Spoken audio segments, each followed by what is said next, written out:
يا أيها الذين آمنوا قوا أنفسكم وأهليكم نارا وقودها الناس والحجارة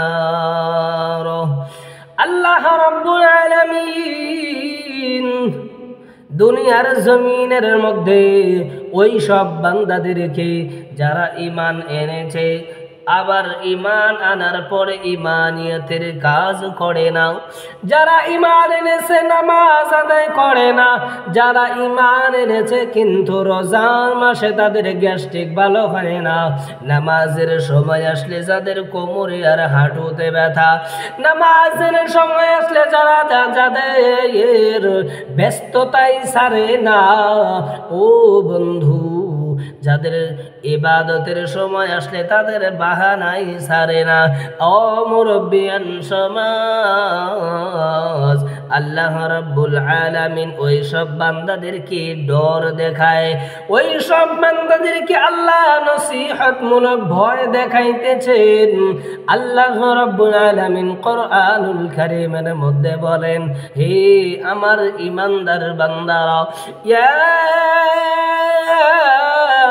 আইয়ুহাল্লাযীনা আমানু, হে আমার ঈমানদার বান্দারা, কু আনফুসাকুম ওয়া আহলিকুম নারা, আল্লাহ রাব্বুল আলামিন বলেন তোমরা নিজে জাহান্নামের আগুন থেকে বাঁচো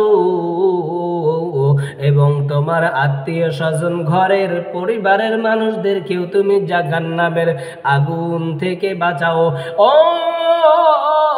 মুসলমান বুড়া, ও আমার মুসলমান মুরব্বিয়ান সমাজেরা, ও আমার মুসলমান যুবক বন্ধুগণ, আমার মুসলমান ইমানদার মা বোনেরা, আল্লাহ রাব্বুল আলামিন বলে দিয়েছেন নিজে আগে জাহান্নামের আগুন থেকে বাঁচো। জাহান্নামের আগুন থেকে বাঁচার জন্য আল্লাহর ইবাদত করতে হবে, আল্লাহর হুকুমগুলো মানতে হবে, নবীজির তরিকাগুলো মানতে হবে। নাকি আল্লাহর নবীর তরিকা যদি আমরা মানি তবেই তো আমরা জাহান্নামের আগুন থেকে বাঁচতে পারবো। নাকি অন্য কথা? জাহান্নামের থেকে বাঁচার জন্য আর কোনো পথ আছে? আল্লাহর হুকুম মানা ছাড়া কোনো পদ্ধতি আসেনি। ও মুরব্বি বাবা জানেরা, জাহান্নামের আগুন থেকে বাঁচার জন্য আর কোনো দ্বিতীয় পথ নাই। আল্লাহর হুকুম মানা ছাড়া, নবীর তরিকা মানা ছাড়া আর ইমানদারের হাতে আর কোনো পথ নাই যার দ্বারায় বান্দা আল্লাহর নৈকট্য হাসিল করতে পারবে। যেই তরিকা অবলম্বন করিয়া বান্দা নিজেকে জান্নাতের অধিবাসী বানাইতে পারবে। আল্লাহ ওই জন্য বান্দাকে হুকুম করলো, হে আমার ইমানদার বান্দারা, আমি আল্লাহকে বিশ্বাসকারী বান্দারা, তোমরা আমি আল্লাহর হুকুমগুলো মেনে মেনে, আমি আল্লাহর আদেশগুলো মেনে মেনে নিজে জাহান্নামের আগুন থেকে বাঁচো। ও ইমানদার রে, তুমি নিজে জাহান্নাম থেকে বাঁচো এবং তোমার পরিবারের সবাইকে নামাজি বানাইয়া, তাদেরকে রোজাদার বানাইয়া, তাদেরকে কোরআনি তালিম দিয়া, তাদেরকে তুমি বান্দা ইসলামের আলো তাদেরকে পৌঁছাইয়া দিয়া, তাদেরকে দ্বীনের রাস্তায় তুলে দিয়া, তাদেরকে তুমি বান্দা আমি আল্লাহর প্রতি তাদের মহাব্বত ভালোবাসা যোগাইয়া, তাদেরকে আমার নবীর তরিকায় পাঠাইয়া, ও বান্দা তুমি তাদেরকে জাহান্নাম থেকে বাঁচাও। কেননা কাল কিয়ামতের ময়দানে আল্লাহ রাব্বুল আলামিন তৈরি করা সেই জাহান্নাম জাহান্নাম, ওই জাহান্নাম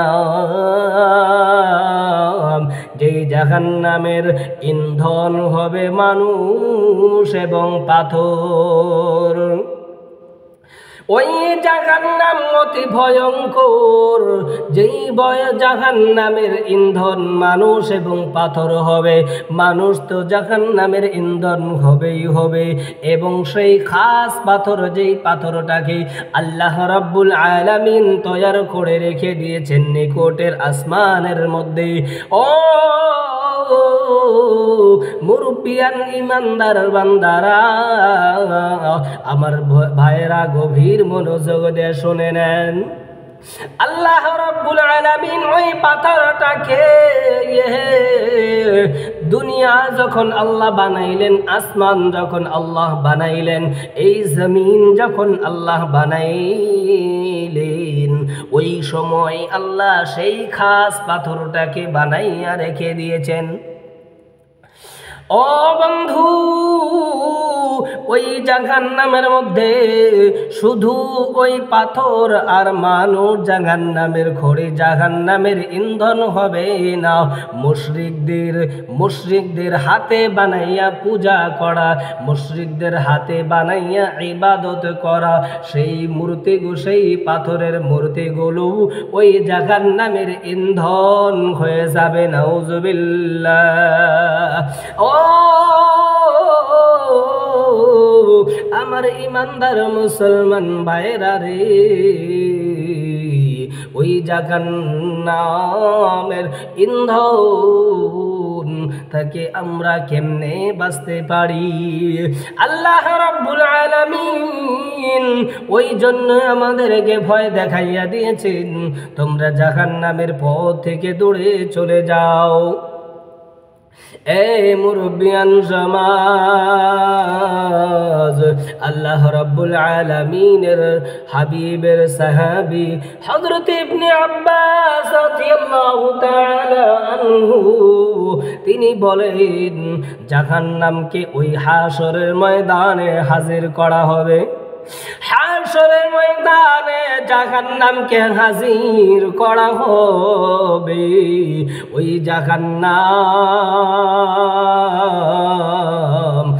জাহান্নামের চতুর্পাশে ৭০,০০০ শেকল দিয়া, ওই ৭০,০০০ শেকলের মধ্যে আবার আল্লাহ এক একটি শেকলে ৭০,০০০ করে ফেরেশতা দিয়া জাহান্নামকে পিছনের দিকে টানতে থাকবে।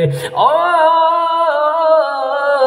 মুরব্বিয়ান সমাজ, হযরতে হাফিজ আব্দুল আজিম মনজরি রহমাতুল্লাহি আলাইহি বলেন, তিনি বলেন, আমি হযরতে ইবনে আব্বাসের কথা নকল করি।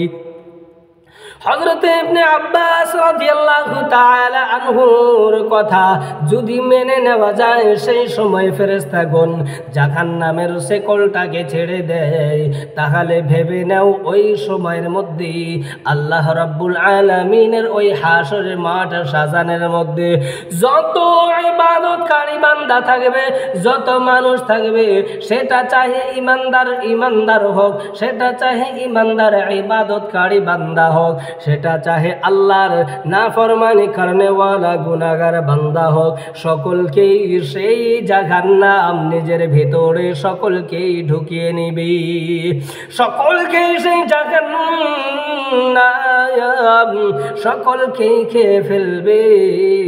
ওই জন্য সেই জাহান্নামকে ভয় করো রে মুরব্বি, ওই জন্য সেই জাহান্নামকে ভয় করো রে যুবক। ও মুরব্বিয়ান সমাজ, বিশ্বনবী সাল্লাল্লাহু তাআলা আলাইহি ওয়াসাল্লাম বলেছেন, ওই জাহান্নাম, যেই জাহান্নামের আগুনের আযাবের উপরেও অন্য আযাব বাড়তে থাকবে। আল্লাহ তাআলা কোরআনুল কারীমের মধ্যে আযাব বাড়ার কথা জানিয়ে দিলেন। আল্লাহ রাব্বুল আলামিন বলেন, জিদনাহুম আযাবান ফাওকাল আযাব।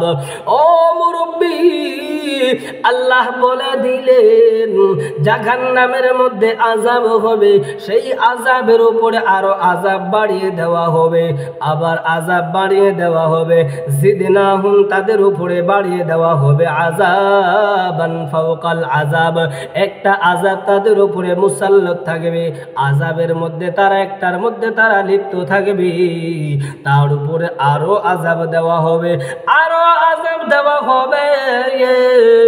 হযরতে ইবনে মাসউদ রাদিয়াল্লাহু তাআলা আনহু বলেন ওই জাহান্নামের মধ্যে আযাব বাড়ানোর ব্যাপারে বিশ্বনবী সাল্লাল্লাহু তাআলা আলাইহি ওয়াসাল্লাম জানিয়ে দিয়েছেন ওই জাহান্নামের মধ্যে আগুনের আযাবের উপরেও সেখানে সাপ থাকবে, জেহেরিলা জেহেরওয়ালা বিষওয়ালা সাপ থাকবে। ওই বিষওয়ালা সাপ এমন ভয়ঙ্কর, এমন বড় বড় থাকবে যাকে দেখতে উটের মতো মনে হবে এবং উটের মতো উঁচু হইয়া আসিয়া মানুষকে কাটবে, ধ্বংসন করবে। ও মুরব্বী, ওই উট যাকে একবার, ওই সাপ যাকে একবার কাটবে 40 বছর পর্যন্ত সেই বিষের বেদনাতে পড়ে থাকবে। শুধু তাই নয়, সেই জাহান্নামের মধ্যে সেই জাহান্নামের মধ্যে বড় বড় বিচ্ছু থাকবে, যেগুলো বড় হওয়ার ক্ষেত্রে সুরের মতো, গরুর মতো, বাছুরের মতো, হরিণের মতো বড় বড় হবে। ওই বিচ্ছুগুলো একবার যদি কোনো বান্দাকে কাটে, ওই বিষের তাড়নায় সেই বান্দা 40 বছর পর্যন্ত কষ্ট করতে থাকবে। এই মুরব্বিয়ান সমাজ, নিজে জাহান্নামের আগুন থেকে বাঁচতে হবে সেই চেষ্টা করি। কেমনে আমরা নিজেকে জাহান্নামের থেকে বাঁচাইতে পারি?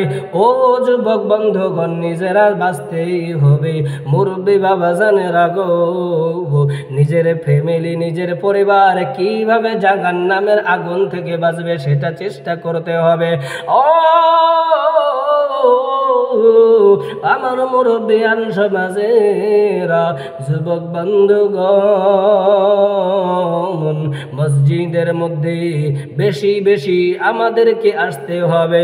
যেই বান্দা মসজিদের সাথে বেশি মোহাব্বত করে, যেই বান্দার অন্তর মসজিদের সাথে বেশি লেগে থাকে, ওই বান্দাকে আমার নবী ঘোষণা করেছেন, সেই বান্দাকে হাশরের ময়দানে, যেই দিন আল্লাহ পাকের আরশে আজিম ছাড়া দ্বিতীয় কোনো ছায়া থাকবে না, ওই দিন কোনো খানা খাদ্যর ব্যবস্থা থাকবে না। যারা মসজিদের সাথে বেশি দিল লাগাইছে, বারবার মসজিদে আসছে, নামাজ আদায় করেছে, এক তো নামাজ পড়েছে, আবার দ্বিতীয় ওয়াক্তের জন্য অপেক্ষায় থাকছে, কখন মানে আবার দ্বিতীয় ওয়াক্ত নামাজের আজান হয়ে যায়, আবারও মসজিদে যাইতে হবে, আবার নামাজ আদায় করতে হবে। এমন চিন্তার মধ্যে, এমন চিন্তাধারা যারা করেছেন, আল্লাহ রাব্বুল আলামিন ওই দিন তাদেরকে হাশরের ময়দানে আল্লাহ তাআলার আরশে আজিমের নিচে তাদেরকে দস্তরখান দিয়ে বসাইয়া দেবেন, তাদেরকে খানা খাদ্যের ব্যবস্থা করে দিবেন। ও মুরব্বিয়ান সমাজ, আমাদেরকে ওই জন্য আল্লাহ যাতে আমাদেরকে হাশরের ময়দানে একটু ছায়ার জায়গা দান করে দেন। ও মুরব্বী, জাহান্নামের আগুন থেকে আমাদেরকে যাতে বাঁচায়, ওই সূর্যের তাপ, যেই সূর্যের তাপে মানুষের মগজগুলো ভাতের মারের মতো ফুটতে থাকবে, যেই সূর্যের তাপে নিচের জমিন গরম হইয়া তামা হয়ে যাবে, যেই জাহান্নামের দিন, যেই সূর্যের তাপে মানুষ নিজে ঘেমে ঘেমে, নিজের ঘামে নিজে হাবুডাবু করবে, ওই কঠিন হাশরের ময়দানে আল্লাহ রাব্বুল আলামিন আমাদেরকে যাতে শান্তির জায়গা দেয়, ওই জন্য আমরা আল্লাহ তাআলার ইবাদতের মধ্যে বেশি বেশি লাগতে হবে। ও মুরব্বিয়ান সমাজ, আল্লাহ পাকের কোরআন বেশি বেশি তেলাওয়াত করার চেষ্টা করব। আল্লাহর নবীর হাদিসগুলো শুনে শুনে নবীজির সুন্নতগুলো নিজের জীবনে আনার চেষ্টা করতে হবে। যদি আমরা এই সব করতে পারি, আল্লাহ পাকের নসিহত আমাদের জন্য কার্যকর হবে।